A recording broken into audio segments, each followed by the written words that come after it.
everyone, this is Katherine from ourwhiskeylullaby.com, and I had promised a live stream about having a sigmoidoscopy done without any sedation. If you don't really know what a sigmoidoscopy is, it's basically a colonoscopy, but it doesn't go up as far, and you don't have to do such strenuous prep. So in one of my previous live streams, I had specified that I was diagnosed with ulcerative colitis. I had to have some sort of, camera up there so that they can see just how bad it was. But at that point, I was so weak and dehydrated from all the bleeding and the throwing up from the ulcerative colitis. I was too weak to go through with a regular colonoscopy, which has very strenuous prep where you have to have all your bowels completely cleaned out. I had originally tried and I could not keep the prep down. I was throwing it up. So I had to switch doctors, and my new doctor suggested a sigmoidoscopy. So a sigmoidoscopy goes up into the sigmoid colon only. A regular colonoscopy goes all the way through every single part of your colon, and your colon has different parts in it. The lower part is your rectum, and then as you get higher, you get to the sigmoid colon, and then you get to the, I believe it's the descending colon, and then you get to the transverse colon, and then you get to the ascending colon. I believe that's what it is. And that is able to be seen on a colonoscopy. But again, I was too sick to be able to go through with the whole colonoscopy procedure. So I had a sigmoidoscopy done. To go through with it, I was only asked to do one enema about 2 hours before my procedure. So I didn't have to swallow anything because I couldn't keep anything down anyways. So I did the enema. That helped me use the bathroom, and it cleared out the lower part of my colon. The next part of having it done was I had to travel to the hospital to have it done, to the outpatient surgery. I went ahead and checked in, and they went ahead and took me straight to a room. They told me to go ahead and get completely undressed. When you have a colonoscopy done, you don't actually keep your shirt on. You have to have nothing on underneath, not even a bra underneath your gown, because they have to monitor your heart, and they put the sticky pads on you. So they put my gown on, and I had a blanket that actually had a hose that connected into the blanket that pushed warm air in, because you don't have anything on except a little tiny gown, and it gets cold in the hospital. So they gave me that, and then I had a private room with a bathroom, and I just stayed in there for probably about 45 minutes, and then the nurse came in, and she started asking me all my health questions for the computer. They'll ask you basically, what medicines are you taking? What are your symptoms? When did you take the enema? When's the last time you ate anything? You can't eat anything for a sigmoidoscopy past midnight. At least that's what it was for me. I had to be at the hospital at 6:30 in the morning, and my procedure time was at 8 o'clock. So, they want you to get there a little early. So after the nurse went through all of her questions, she went ahead and took my blood pressure, and she went ahead and did my pulse to make sure that I was okay. After she did that, she went ahead and marked me ready for the doctor. Then the doctor came in, and he explained the procedure. He said it would only take about 3 to 5 minutes to get to where he needed to be able to see. And I had confirmed with him that I did not want any sedation done. The reason why I don't particularly like sedation, I have a few reasons. I don't like the side effects that it gives you. I don't like waking up completely disoriented and then being forced to get back into your car. Even if you're not driving, it makes me very nervous. And usually those kind of medicines, they tell you that they will help you calm down, but they sort of have a reverse effect on me where I get more nervous. And Happy Life, you asked, were you nervous? I bet your heart rate was elevated. Yes, it was elevated. I was really nervous because I've never had a scope done before. This is a new diagnosis for me. I have never had any kind of invasive testing like this done before. So yeah, my heart rate, I know that when they wheeled me into the room, the scope room, my blood pressure went over 151, and usually it's around 100 because I lost so much weight. So I was very nervous. Just laying down, my pulse was over 125. So I was nervous, but they monitor your heart. So the doctor, he came in and explained everything to me. And then he told me that I was going to be fine. The nurse came in, and since I didn't need an IV, she asked me if I wanted just an IV, not with medicine, but with fluids, because I had been throwing up so bad. And I told her I really didn't want an IV, not because I didn't need the fluids. I'm pretty sure I really needed the fluids. I was just already so scared. So I didn't want an IV done. I haven't had an IV put in me in 11 years. So I was already a nervous wreck just trying to get down to that hospital. So after the doctor left, then a new nurse came in, and she went ahead and got my bed ready and started wheeling me to the scope room. And I was wide awake, and I watched her do everything, and they wheeled me into the scope room. And the scope room has a big, huge TV screen in it, and you're connected to all kinds of monitors. They put sticky pads all over my chest to be able to monitor my heart rate. They put a pulse monitor on my finger to monitor my pulse. And then, even though I'm okay, they gave me oxygen around my ears in the tube through my nose so that I can have oxygen. By the time they finished that, I heard one of the nurses in the background calling out my name, putting everything in the computer. They said my name and, having Sigmoidoscopy and getting everything ready. The doctor went ahead and came in, and then one of the nurses told me to go ahead and lay over onto my left side. And I had to lift myself up a little because they put a towel underneath my rear so that if, it's gross, if anything comes out from the tube, it'll catch it and not get on anything. Brian, you said, were the doctors and nurses very transparent and helpful in prepping you for what would happen? I feel calmer when everyone is clear what will be happening. Yeah, my doctor is truly a blessing. He understood my true fears of having this done. He could tell that I was so scared, but I had to have biopsies done to make sure I didn't have cancer. And he told me that he would make me as comfortable as possible. He would be as quick as he possibly could. The nurses were all so sweet. I had 4 nurses in there watching me, even though I did not have an anesthesiologist, and I had the doctor.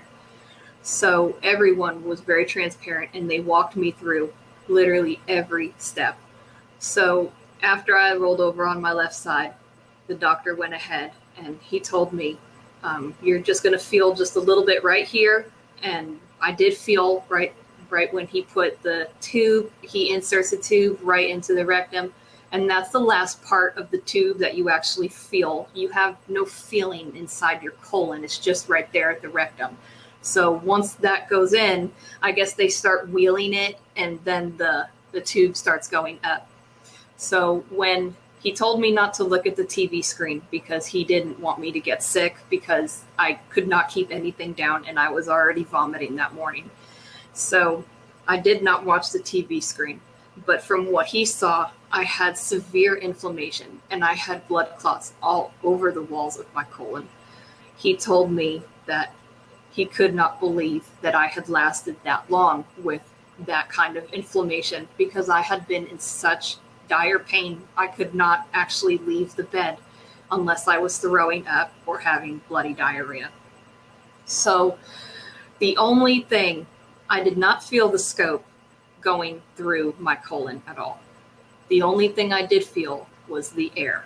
They have to press air through you to be able to widen the colon so that they can see. And I felt the air. It wasn't painful. It sort of made me nauseous. It was a strange sort of feeling because you can't pass it right then. So you could feel the pressure of having that air. And the only thing I can say is having the air push through was starting to make me nauseated.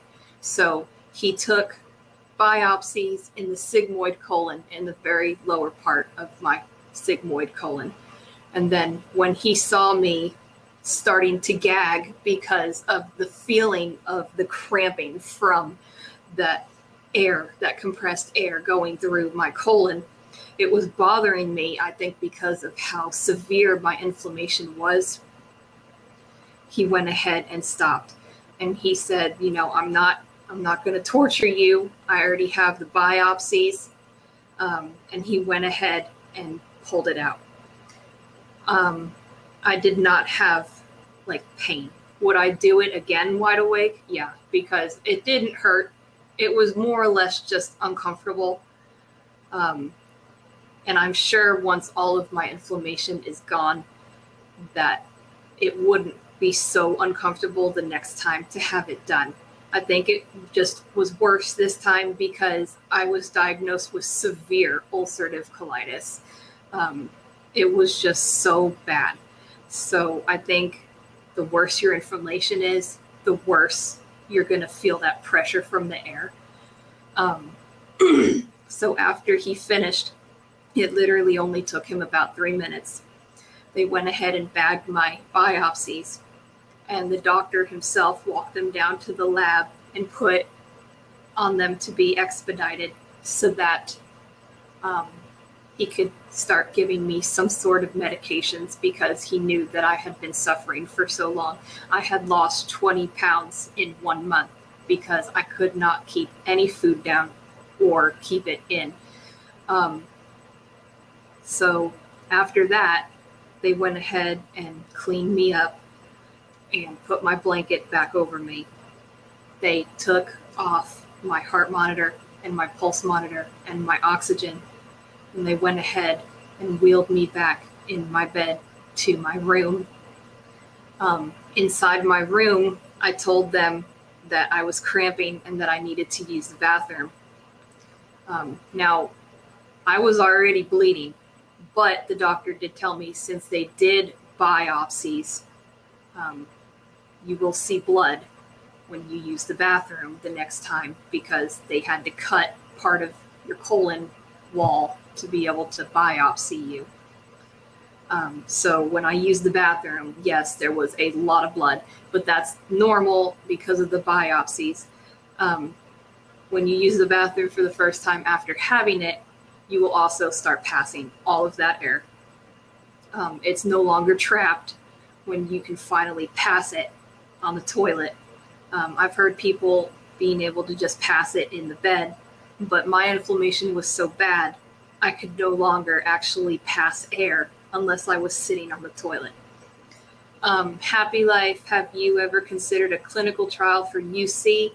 I have thought about it, but I honestly was just diagnosed with this less than a month ago. Right now, I am on medication for it, and I am feeling better. I'm actually able to sit up.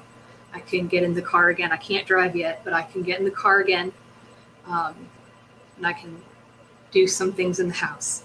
So I would consider it, but I guess I don't want to go ahead and rock the boat too soon, I guess, because the medicine I'm on is already working. So I wouldn't really want to switch it just in case that pain ever came back. So it was an awful pain. I've never experienced pain like that in my whole life. So after I was able to use the bathroom, I just laid on my side in bed. because of the cramping from having that air forced in you. The doctor came in and my family came in, and he explained to them that I have severe ulcerative colitis, but he believes that he will be able to treat me. He prescribed to me 3, I'm not kidding, they're like this big, 3 horse pills. They look like horse pills each day for inflammation, to remove the inflammation of the colon. It is made specifically for the colon. I have to take inflammation enema. It doesn't make you go to the bathroom. It's just an enema that has medicine in it that you retain through the night. I have to use that right before bed, and then you just retain it, and it helps the inflammation from both ends. He said, because mine is so bad, if we can combat it from the mouth going down and then from the rear going up, it will have better effects. And then I also take a abdominal cramping medicine every 4 hours because my cramping was so intense. It was making me nauseated and making me throw up no matter what I was eating or drinking. So he told us everything about what he thought, and he went ahead and called everything into my pharmacy. I was out of the hospital around 9 something in the morning. When I got home, I'm not going to lie, for the rest of the day, the cramping was intolerable. I could not get out of bed for the rest of the day, even with the cramping medication, because of that forced air that went into my colon. So if you have really bad inflammation and you're not really worried about the side effects of sedation, I would suggest you have the sedation, just because I know that the cramping is awful. And if your inflammation is really bad, you're going to feel the cramping and it's going to hurt. It's not going to hurt really bad, but it's very uncomfortable. So he had prescribed me everything, went ahead and got all those medicines, even with the horse pills and the enemas and the cramping medicines. I did not have the strength to get back out of bed unless it was to use the bathroom for a week. I had my sigmoidoscopy done on a Monday. The next Monday, I woke up and I had the strength to get out of bed for the first time and walk around my own house and actually eat at the table instead of eating in bed for the first time in about a month. That's how bad my inflammation was. Even with all that medication, it took a week just for it to die down enough where I could move again. In the past month, I have not left the house except for 2 times to have my scope done and to go to the doctor for my checkup, to have him see how I'm doing. I'm trying to take it really easy right now. I don't want to go too fast because he told me that my inflammation is very severe. Right now, I actually saw him today for my checkup, and he told me that he wants me to stay on the anti-inflammatory medicine, the big giant horse pills that I'm taking. He wants me to stay on those for a year. And during that year, he wants to monitor my inflammation through imaging, like CT scans. And then after that year, he wants to go ahead and do a regular colonoscopy. But he knows that I will have the strength in a year, obviously, to be able to have it done. So that's pretty much how I had a sigmoidoscopy done without any sedation. It's a really simple procedure. Like I said, it doesn't hurt. It's uncomfortable when they push the air through you. You feel pressure, like you need to pass air, but it's not painful. Most people, when you say, oh, I'm going to have a scope done without any sedation, they're like, oh my gosh, that's going to be so painful. Your colon does not have any pain receptors in it for that to actually feel pain. So the entire digestive tract cannot feel anything except right, in the mouth and then right at the rectum. That's why if you eat spicy foods, you know, it burns at first going down and you don't feel it anymore. And then sometimes you'll burn if you have diarrhea or you use the bathroom, you know, because your rectum has feeling, but the rest of you does not. So, you know, once it gets right there in the rectum, you're not going to feel it going up through your colon. I mean, if they didn't press air through, you wouldn't feel it at all. So when I have my colonoscopy done, I'm thinking of having it done without any sedation as well. As long as my inflammation is gone, then I will be able to try it. I don't want to try it if my inflammation is still there, just based off the fact that having the sigmoidoscopy done with inflammation did cause uncomfortable cramping because of the air. It was really relatively easy. It took longer just to sit in the room of the hospital than to be in the scope room. I was literally in the scope room for about 3 to 5 minutes, and then they were all gone and I was all done and ready to put my clothes back on to go home. So it's a really easy procedure. So if you're, you know, scared of having it done, it's really simple. And I'm like the biggest chicken known to man to have a scope done. I've put this off for almost a year. So honestly, it's pretty much my fault that my inflammation is so bad, because I started bleeding in December of 2017. So I should have definitely had a scope done a long time ago. But like I said, I am a chicken. So I did not want to have one done. And if it was ever suggested to me, I would proudly tell the doctor that I was not going to have it done.